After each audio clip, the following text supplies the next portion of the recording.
Thank you.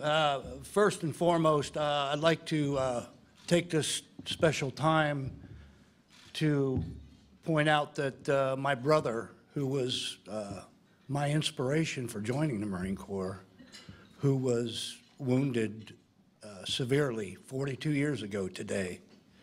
That's my brother Dave over there at table 9.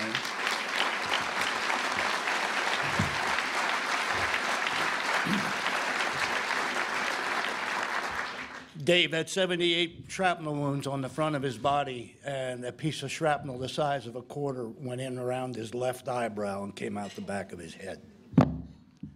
So we know about traumatic brain injuries in our family. So, good afternoon. I'd like to thank the Ridenhour Selection Committee for having bestowed this great honor upon this film and the people who were responsible for its production. I don't know about the rest of you, but when you look at the 4 awards that are awarded here today, 2 of them are for truth-telling about the leadership of our military.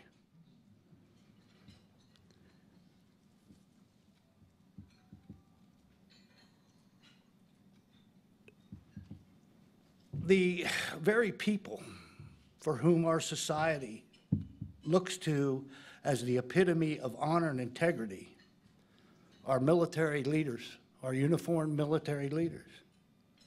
These military leaders are the very front line of our nation's defense. But yet it appears from the awards given here today that we can no longer depend on them to tell the American people the truth.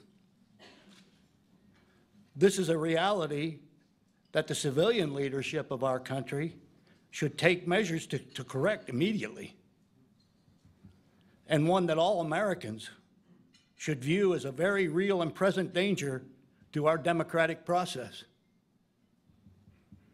There are factions within our country or our society today who try to paint any member of our civilian leadership as unpatriotic or anti-American if they dare to hold any of these military leaders accountable for what they say are right.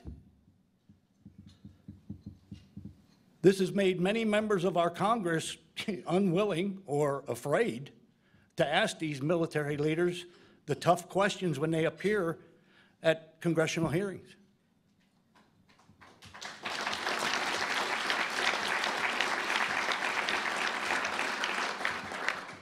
President Eisenhower's January 1961 farewell speech to our nation and his ominous warning about the military-industrial complex has become a reality.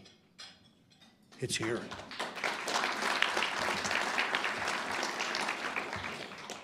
Our highest military leaders are now in the practice of protecting that industrial complex over the protection of our own men, women, and their families who volunteered and serve and protect this nation. My hat goes off to Lieutenant Colonel Davis for writing his Tell It Like It Is report concerning the actual conditions on the ground in Afghanistan. That took not only truth-telling, that took a lot of courage.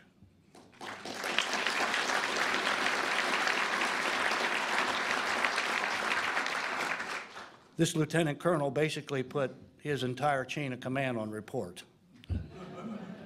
especially seeing how he didn't have enough time to retire yet either. So, telling the truth is truly many times harder than just falling in line and going along with the status quo. I congratulate all the winners here today, and I close in saying, Semper Fidelis, which means always faithful, and keep telling it like it is, like it really is.